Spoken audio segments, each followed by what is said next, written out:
Bismillahirrahmanirrahim. Assalamualaikum warahmatullahi wabarakatuh dan salam muhibah kepada anda semua keluarga Malaysia. Apa khabar? Kami ucapkan, kami doakan, kami harapkan semoga anda semua dalam keadaan sihat sejahtera dan dipermudahkan segala urusan pada pagi ini. Dan pastinya kami ingin mengucapkan terima kasih kepada anda kerana memilih untuk bersiaran bersama kami pada pagi ini.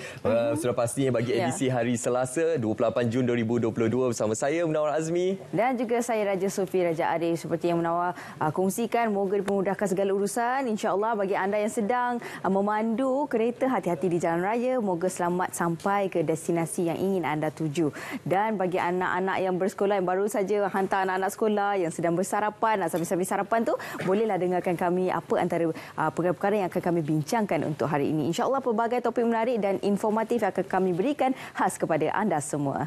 Dan pastinya hari ini kita akan bersiaran selama 3 jam untuk kami sampaikan beberapa perkembangan terkini dan juga topik-topik yang menarik istimewa untuk anda. Sepastinya anda juga menyaksikan kami di saluran berita RTM, saluran TV1 ataupun melalui RTM Klik yang boleh anda muat turun di telefon pintar anda. Baiklah Sofi, hari ini kita ingin membuka siaran Selamat Pagi Malaysia dengan berkongsi kepada anda semua keluarga Malaysia berkenaan apa yang menjadi keutamaan di dada-dada Ahbab semalam, khususnya dalam kita memberi tumpuan kepada apa yang telah dizahirkan oleh Yang Amat Berhormat Perdana Menteri Datuk Seri Ismail Sabri Yaakob berkenaan inisiatif bagi memperkasakan PMKS ataupun pengusaha mikro, kecil dan juga sederhana. Ya, betul. Dan antara perincian di sini kalau boleh saya kongsikan iaitu Datuk Seri Ismail Sabri Yaakob berkata iaitu tambahan RM100 juta bagi pembiayaan skim pembiayaan informal dan mikro di bawah tabung ekonomi kumpulan usahawan niaga ataupun lebih dikenali sebagai tekun, dan iaitu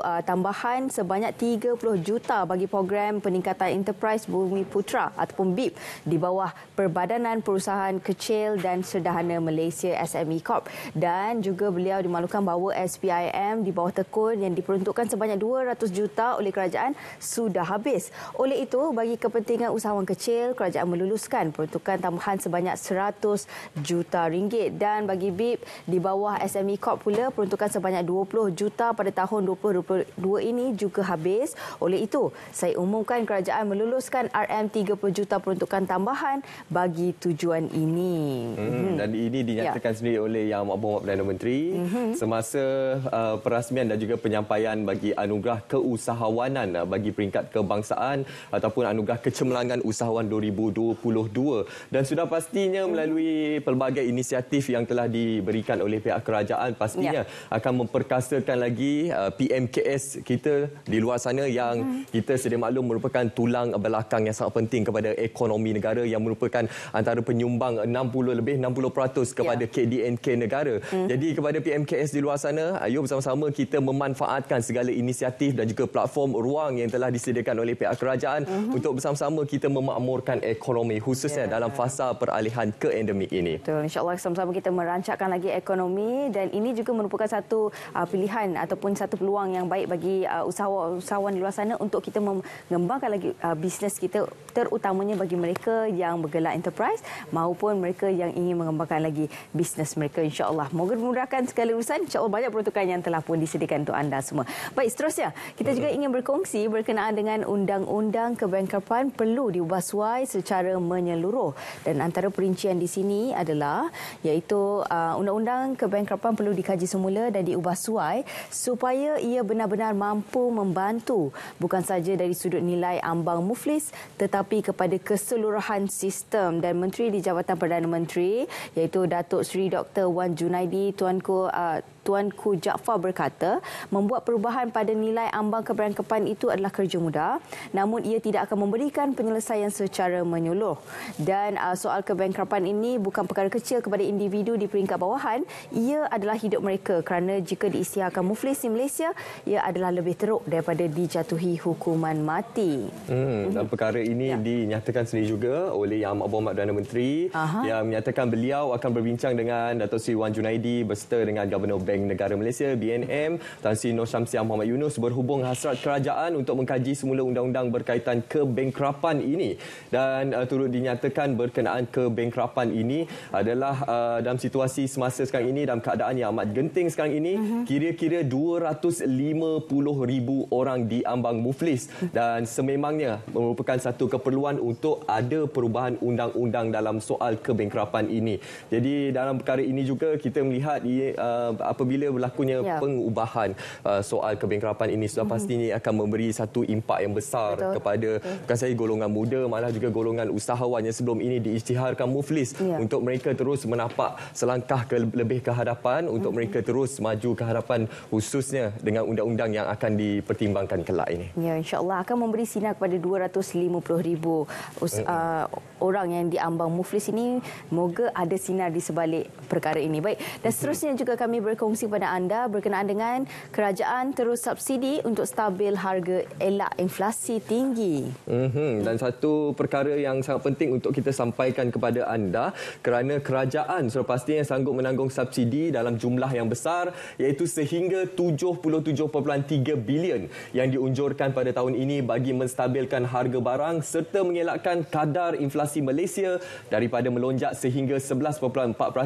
Dan perkara ini dinyatakan oleh Menteri di Jabatan Perdana Menteri Ekonomi, Datuk Seri Mustafa Mohamed, dan juga kerajaan sebenarnya mempunyai pilihan untuk menghapuskan subsidi dan mengukuhkan kewangan negara pada paras yang lebih baik. Namun, kerajaan memilih untuk terus menanggung subsidi demi kesejahteraan dan juga kebajikan rakyat.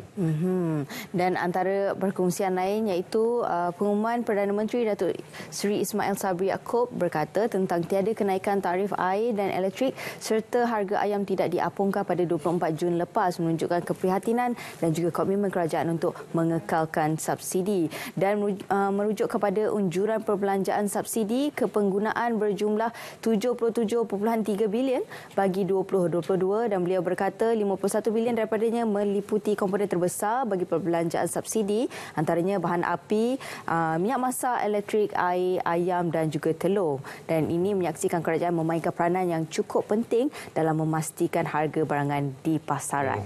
Dan kita cuba bayangkan sekiranya tiada subsidi yang diberikan oleh pihak kerajaan ini dengan jumlah yang sangat besar iaitu 77.3 bilion ringgit ini, maka inflasi negara kita yang berada pada paras 2.8% pada Mei 2022 akan meningkat kepada 11%. Jadi ini merupakan satu perkara yang akan memberi kesan yang cukup besar, khususnya kepada masyarakat di luar sana yang baru bernafas semula selepas pasca pandemik COVID-19 ini. Dan sepastinya banyak lagi perkara yang akan kami sampaikan kepada anda, dan hari ini kami akan kongsikan kepada anda beberapa topik-topik yang menarik. Antaranya, hari ini istimewa kita akan bersama dengan Datuk Seri Haji Tajuddin Abdul Rahman yang merupakan Ahli Parlimen Pasir Salak untuk kita berbicara berkenaan jelajah aspirasi keluarga Malaysia bagi peringkat Negeri Perak 2022.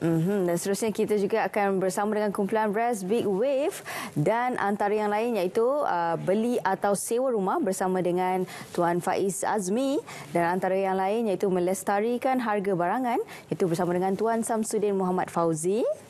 Dan juga kita selepas ini akan berbicara berkenaan perkasa inisiatif santuni golongan yang memerlukan bersama dengan dua orang tetamu yang cukup istimewa iaitu Encik Muhammad Al-Bazli Bakar, Ketua Pegawai Eksekutif My Prihatin, dan juga Datin Sri Azrin Arshad yang merupakan Presiden NGO Pro BSN My Prihatin, dan juga Pro BSN Prihatin. Itu sebutan yang lebih tepatnya. Dan secara pastinya hari ini kita akan berbicara banyak lagi perkara-perkara yang penting dan juga topik menarik istimewa untuk anda. Tapi terlebih dahulu, Sophie dan juga penonton, kita nak berehat seketika. Jangan ke mana-mana.